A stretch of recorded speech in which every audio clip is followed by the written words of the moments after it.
Students नमस्कार। निष्ठा classes में आपका हार्दिक स्वागत है। मैं आशा करता हूं आप सब खुश होंगे, स्वस्थ होंगे और निरंतर मेहनत कर रहे होंगे।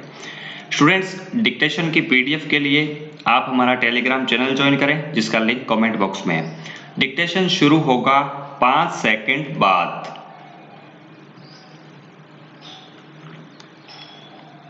बीसवीं सदी की शुरुआत में रूस की आबादी का एक बहुत बड़ा हिस्सा खेती बाड़ी से जुड़ा हुआ था।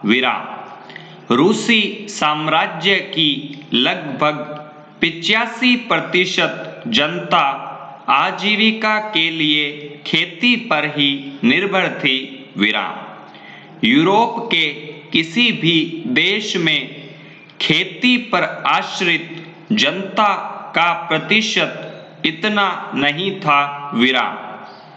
उदाहरण के तौर पर फ्रांस और जर्मनी में खेती पर निर्भर आबादी 40-50% से ज्यादा नहीं थी। रूसी साम्राज्य के किसान अपनी जरूरतों के साथ साथ बाजार के लिए भी पैदावार करते थे। रूस अनाज का एक बड़ा निर्यातक था। उद्योग बहुत कम थे। सेंट पीटर्सबर्ग और मॉस्को प्रमुख औद्योगिक इलाके थे।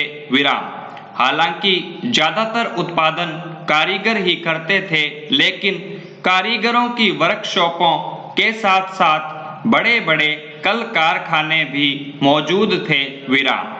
बहुत सारे कारखाने 1890 के दशक में चालू हुए थे, जब रूस के रेल नेटवर्क को फैलाया जा रहा था। उसी समय रूसी उद्योगों में विदेशी निवेश भी तेजी से बढ़ा था।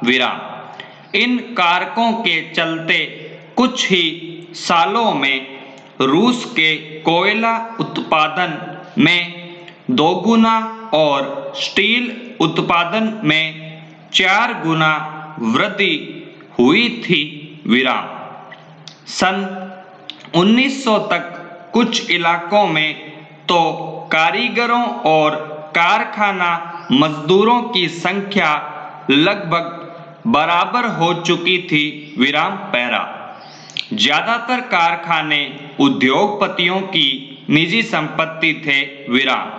मजदूरों को न्यूनतम वेतन मिलता रहे और काम की पाली के घंटे निश्चित हों, इस बात का ध्यान रखने के लिए सरकारी विभाग बड़ी फैक्ट्रियों पर नजर रखते थे।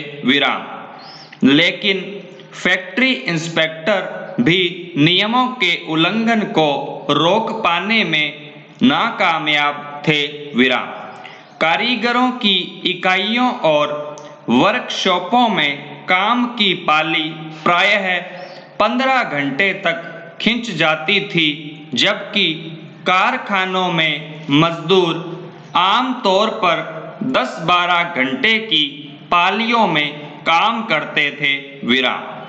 मजदूरों के रहने के लिए भी कमरों से लेकर डॉर्मिटरी तक तरह तरह की व्यवस्था मौजूद थी।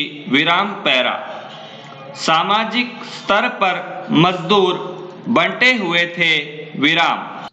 कुछ मजदूर अपने मूल गांवों के साथ अभी भी गहरे संबंध बनाए हुए थे। बहुत सारे मजदूर स्थायी रूप से शहरों में ही बस चुके थे। उनके बीच योग्यता और दक्षता के स्तर पर भी काफी फर्क था। सेंट पीटर्सबर्ग के एक धातु मजदूर ने कहा था, धातु कर्मी मजदूरों में खुद को साहब मानते थे। उनके काम में ज्यादा प्रशिक्षण और निपुणता की जरूरत जो रहती थी।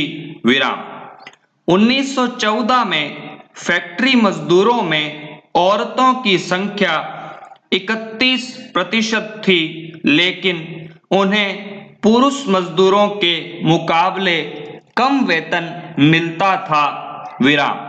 मर्दों की तनख्वाह के मुकाबले आधे से 3/4 तक। विराम।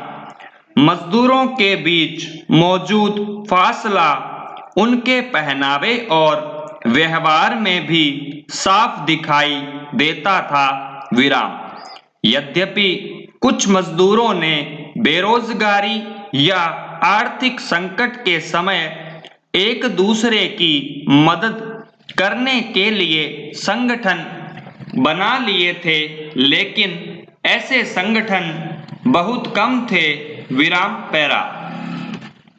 इन विभेदों के बावजूद जब किसी को नौकरी से निकाल दिया जाता था या उन्हें मालिकों से कोई शिकायत होती थी, तो मजदूर एकजुट होकर हड़ताल भी कर देते थे।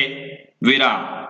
1896-1897 के बीच कपड़ा उद्योग में और 1902 में धातु उद्योग में ऐसी हड़तालें काफी बड़ी संख्या में आयोजित की गई। संपूर्ण विराम। स्टूडेंट्स, अगर आपको डिक्टेशन अच्छा लगे तो डिक्टेशन को लिखें, बार बार इसका जो है अभ्यास करें, क्योंकि अभ्यास से ही इंसान परफेक्ट बनता है और हमारा उद्देश्य आपको परफेक्ट बनाना है। इस डिक्टेशन की PDF आपको टेलीग्राम चैनल पर मिल जाएगी। मिलते हैं इसी तरह की NCERT डिक्टेशन के साथ। तब तक के लिए आप सबको मेरा नमस्कार।